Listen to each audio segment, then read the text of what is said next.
கண்புரை நீக்கப்பட்டு எப்படி லென்ஸ் கண்ணுக்குள் வைக்கப்படுகிறது என்பதை உங்களுக்கு நேரடியாக பார்க்க வேண்டுமா? உங்களுக்கு தான் இந்த வீடியோ, வாங்க பார்க்கலாம். முதலில் சிறு துளைகள் கருவிழியின் இருபுறமும் போடப்படுகிறது. இதன் வழியாக காற்று அல்லது பல திரவங்கள் கண்ணுக்குள் செலுத்தப்படும். இந்த திரவங்கள் லென்ஸ் பொருத்தவும் கண்ணில் உள்பகுதி, கருவிழி உள்பகுதி பாதுகாக்க உபயோகப்படுத்தப்படும். சிகிச்சையின் போது உள்பாகங்கள் தெளிவாக தெரிவதற்கு கருவிழியின் மேல்புறத்தில் சில திரவ மருந்து செலுத்தப்படுகிறது. ஃபாக்கோ கருவியை கண்ணுக்குள் செலுத்த ஒரு ஆழமான கீறல் இப்போது செய்யப்படுவதை பார்க்கிறீர்கள். இது சதுர வடிவத்தில் இருப்பதை காண முடியும். லென்ஸின் உறை எப்படி வட்டமாக அகற்றப்படுகிறது என்பதை நீங்கள் பார்க்கிறீர்கள்.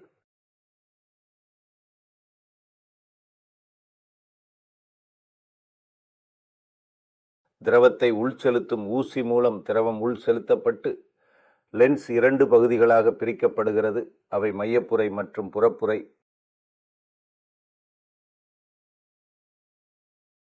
லென்ஸின் மேல் நீண்ட பள்ளம் தோண்டப்படுகிறது.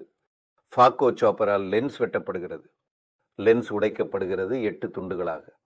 திரவமாக மாற்றி உறிஞ்சப்படுகிறது. சில லென்ஸ் துண்டுகள் ஃபாக்கோ கருவியில் ஒட்டுகிறது. அவை திரவமாக வெளியேற்றப்படுகின்றன.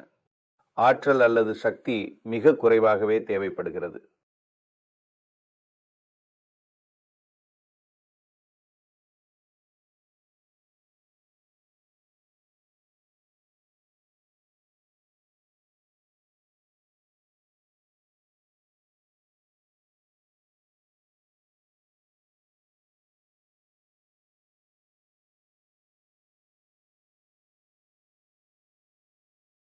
விஸ்கோ என்ற திரவம் உள்ளே செலுத்தப்படுகிறது.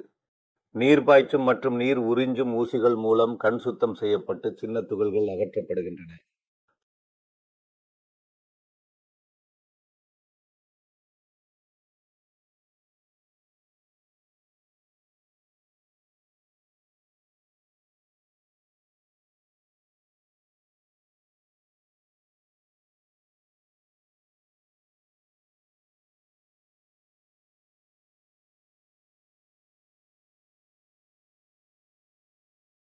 செயற்கை லென்ஸ் கண்ணுக்குள் செலுத்தப்படுகிறது.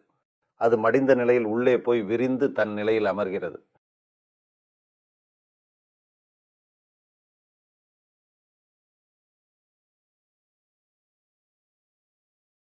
நீர் பாய்ச்சும் மற்றும் நீர் உறிஞ்சும் ஊசிகள் மூலம் மீண்டும் கண் சுத்தம் செய்யப்படுகிறது.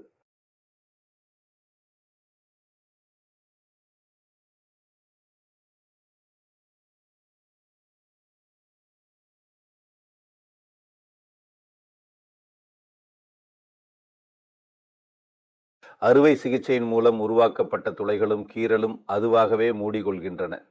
சில சமயங்களில் நீர் ஊசியை செலுத்துவதன் மூலம் துளைகளின் விளிம்புகள் பருமனாக்கப்பட்டு வேகமாக ஒட்டிக்கொள்கிறது. 2 மில்லிமீட்டர் அல்லது அதற்கும் சிறிய துளை வழியாக லென்ஸ் வைக்கப்படுவதால் தையல் தேவையில்லை. காயம் சீக்கிரம் மாறிவிடும். அடுத்த நாளில் இருந்தே வித்தியாசத்தை பார்க்க முடியும். ஒரே வாரத்தில் எல்லா வேலைகளையும் செய்யலாம். இந்த பதிவு உங்களுக்கு உபயோகம் உள்ளதாக இருக்கும் என்று நம்புகிறோம்.